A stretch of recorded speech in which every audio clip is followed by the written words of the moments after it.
Joining me on the podium today are Michael McClellan and Graham Stewart, who used to be a student from ERA Architects, who will be speaking in a few minutes. And thank you very much for the wisdom of your ideas. These ideas came from Graham and Michael, and I want to thank you as well for your leadership.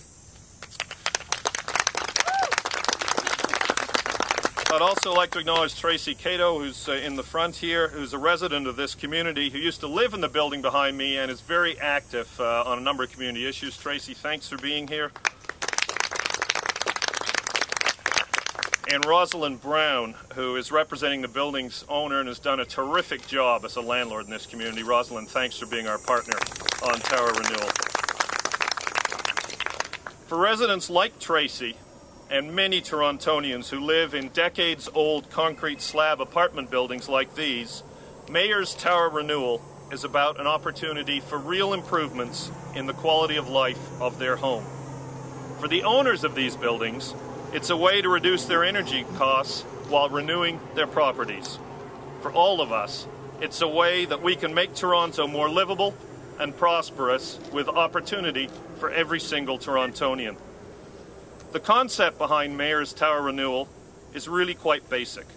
It focuses on delivering social, economic, cultural, and environmental benefits by renewing concrete high-rise residential towers and the land around them. Through building upgrades, community reinvestment, and greening initiatives, we will foster vibrant communities and significantly reduce our greenhouse gas emissions. At its core, the project relies on cladding the high-rise buildings in a way that reduces energy use by 50% or greater, while decreasing greenhouse gas emissions across the Toronto area by 3 to 5%. But Tower Renewal will do much more, including creating local green jobs, increasing on-site small-scale retail and markets, upgrading green space around the buildings, providing improved space, installing solar, wind, and green roofs, increasing water conservation and on-site management of waste, increasing the demand for locally produced green and clean technology, and fostering community gardens and urban agriculture at the sites. It will also place new expectations of complete and sustainable communities upon our neighborhoods, and will provide a variety of tools to create positive change. Built in the 1960s and 70s, concrete slab construction towers are found in cities around the world, from Chongqing to Chicago, with more than 1,000 located in the city of Toronto alone. The idea behind Tower Renewal was first presented to the Executive Committee at my request by Michael McClellan and Graham Stewart, and they will speak more about that in a moment. As part of its unanimous support for the city's climate change plan, City Council directed that we continue to work to identify ways that Tower Renewal could become a reality in Toronto. This morning's announcement and the report going to Executive Committee today is the result of that work. And I would like to acknowledge and thank Chris Phibbs and Mary McDonald from my office, who worked with ERA, the University of Toronto, and city staff to design the Mayor's Tower Renewal program. They've consulted with dozens of organizations, building owners, associations, and nonprofits. And Chris and Mary, thank you for your terrific work. Well, why are we doing this? Well, simply put, Toronto is a city of towers. The Toronto region has North America's second highest concentration of concrete slab construction buildings. Most were built during a period of incredible growth all over North America, but only in Toronto will you find them integrated with both urban and suburban neighborhoods. These are, however, some of the city's most energy inefficient buildings, about 20% less efficient than a single-family bungalow. They are an enormous challenge in our fight against climate change, but I believe they also present us with an incredible opportunity. While many of these buildings were designed for a young urban population, many now house some of Toronto's poorest communities, which is why we will work with our neighborhood action teams to engage residents, local businesses, community groups, and building owners to enhance the local community with new services and amenities. Although simple in concept, Mayor's Tower Renewal is significant in scope and implementation. More details are contained in the Opportunities book we handed out this morning, as well as my report to Executive Committee, which will be tabled later today.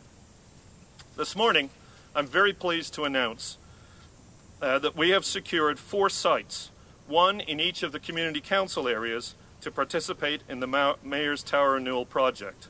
In addition to 2667 and 2677 Kipling Avenue, 2 of the buildings behind me, there are sites at Markham and Eglinton in Scarborough, Jarvis and Wellesley downtown, and Don Mills and Shepherd in North York. These sites will provide an on-the-ground demonstration of the full range of opportunities and include both Toronto community housing properties and private buildings. They will demonstrate the potential of citywide Mayor's Tower Renewal and connect with the Transit City Plan, the Agenda for Prosperity, and the work of our neighbourhood action teams. I should point out that while developing this report, we encountered incredible interest from the private sector, from labour, from nonprofits, and from people who care about the future of our city. In response, we established the Mayor's Tower Renewal Leaders Program to engage the contributions of individual Torontonians.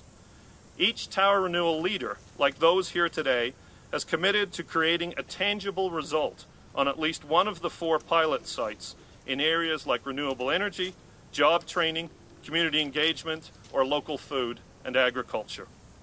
We will continue to add leaders as individuals come forward with good ideas and resources to produce real results for our communities.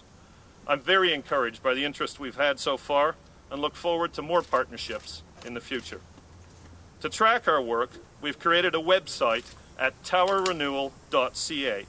The site is going live as I speak and will provide regular updates on the pilot projects, as well as give everyone quick and easy access to the initiative's reports and documents. But more than what Toronto alone expects to gain, I'm excited by the opportunities that Mayor's Tower Renewal presents on a global scale, which is why, as chair of the C40 group of large cities fighting climate change, I have forwarded the report and Opportunities book to my colleagues in that organization so their cities can learn from Toronto as a best world practice. As I've said before, climate change is the issue of our time, maybe of all time. As Canada's biggest city, we have an opportunity and an obligation to confront that challenge and lead by example. Based on conversations I've already had with other mayors about Tower Renewal, I'm confident other cities will follow in short order. Because how could they not?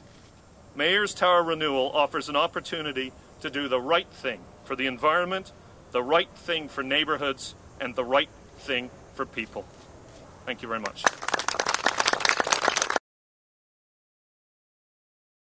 3 to 5% greenhouse gas emissions, and at the same time create local green jobs and rejuvenate communities. That's what it's all about, and I'm very proud Toronto's a real leader in this.